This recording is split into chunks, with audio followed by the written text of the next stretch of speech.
Happy Monday! It's almost 7 a.m. na and ako na lang mag-isa dito sa aming bahay dahil si Habi ay nasa work na.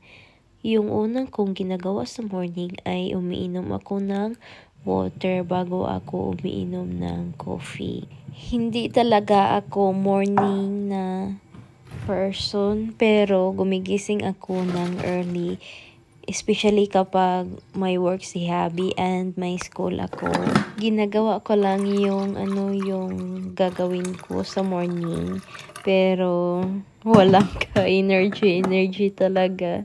So today gusto kong magsulat sa aking journal 5 bagay na papasalamat ko today.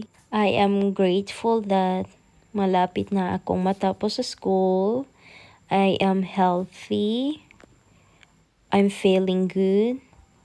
My husband's family and my family are healthy. And I sleep well. Wala talaga akong energy. I need caffeine. So, mag-inom muna ako ng coffee before ako kumakain ng breakfast. Magluluto na ako ng breakfast. Yung lulutuin lang natin ay egg. And then, lagyan natin ng paper at saka salt.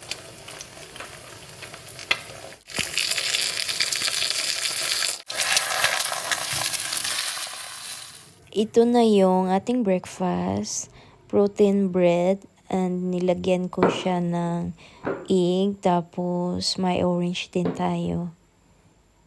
Kain na tayo guys. Hindi talaga ako nag-escape ng breakfast. 3 weeks na akong mag-fasting kaya excited akong kumain ng breakfast. Gutom yung ate nyo. So usually nag-stop na akong kumakain mga 5 p.m. pa lang or 6 p.m. Almost 10 a.m. na sa morning and nakabihis tayo. Pupunta tayo doon sa library dahil may exam ako sa anatomy 1 p.m. Magbasa ako para ma-remember ko yung na-studyhan ko kahapon. Doon na din ako kakain sa city. Hindi na ako magluto dito sa bahay. So, let's go! I-check ko lang kung maganda ba yung weather today. So, lumabas naman si Haring Araw. Mamaya mga alas 12, mag-20 na siya. Tapos mga alauna, 21. Papunta na tayo sa library. Ito talaga yung pinakagusto ko kapag nag-ikot-ikot ako sa city. Ang daming magagandang flowers kapag ding spring at saka summer na seasons. Hindi ako naglakad papunta dito sa city. Nagamit ako sa rental na scooter para hindi ako mapagod at mabilis ako makapunta dito. Nasa loob na tayo ng library. Aakyat na tayo para mag-study. Usually kapag morning, wala gaanong tao. Compare kapag hapon na, mga 3 p.m. or after sa work, ang dami ditong tao. Halos wala ka nang maupuan.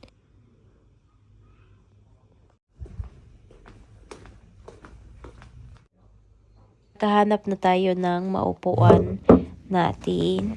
Usually, kapag nag-study ako, magsulat-sulat ako. Feeling ko talaga, pag magsulat ako, ma-remember ko kung ano yung ina-studyhan ko. Tapos na tayong nag-study para sa ating exam. Nag-stay ako dito sa library mga 2 hours.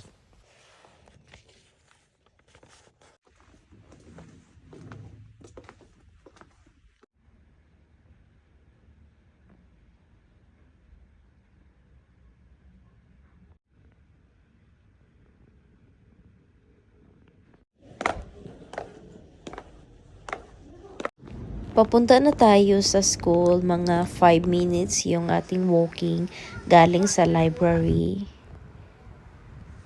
Ito na yung aming bagong school and ito yung aming room para sa exam namin today. Time check, it's almost 3 p.m. na and hindi ako kumakain before ako mag-exam. So, gutom na talaga ako. And yung tiyan ko nagrereklamo na talaga. So, kakain tayo dito sa Vietnamese na restaurant. Usually, dito talaga ako kumakain sa ngayon and yung in-order ko ay pokeball.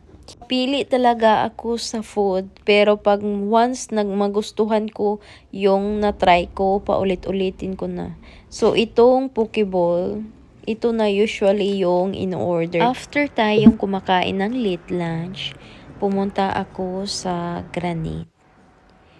Itong store na to ay isa sa aking paboritong puntahan.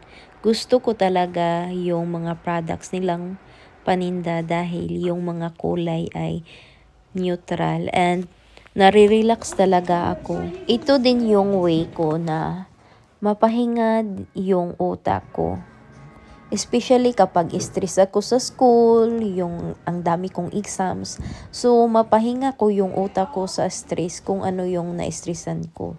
And kahit na wala din akong stress, pupunta pa rin ako dito para ma-relax.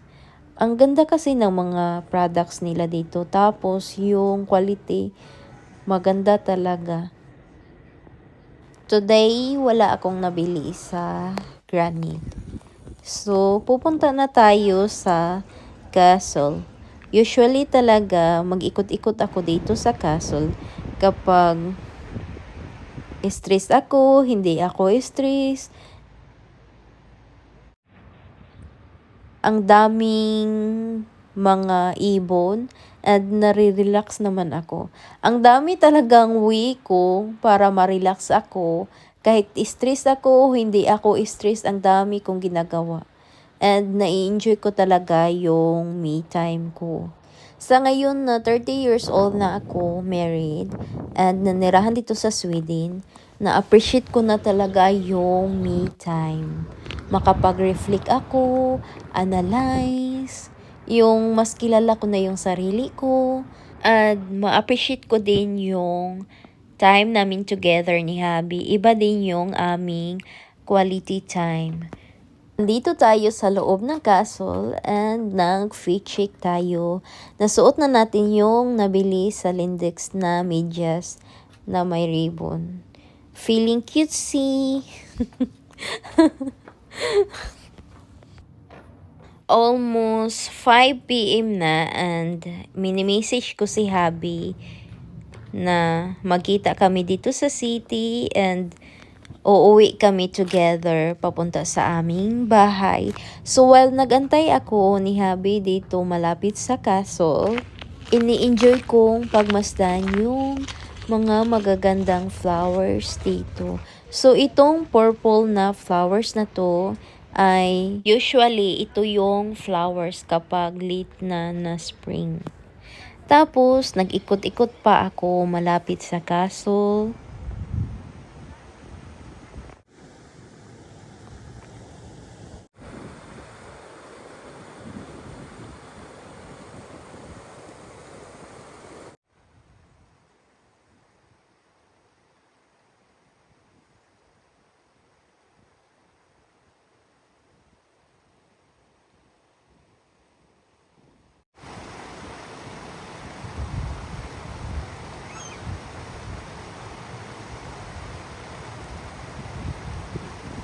Nandito na si Habi. Pauwi na kami sa aming bahay. Sa bahay na kami ni Habi and kinuha ko din yung order ko doon sa city sa Willis. Mga apat lang to siya. So, tatlong pang taas. Tube 2 siya na pang workout. First time kong matry yung tube na pang workout. Small yung kinuha ko. May pink tayo.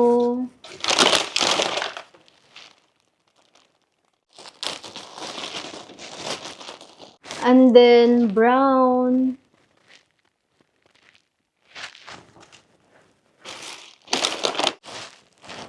Tapos black. Tatlong tube yung ating in-order sa H&M na move and isang short.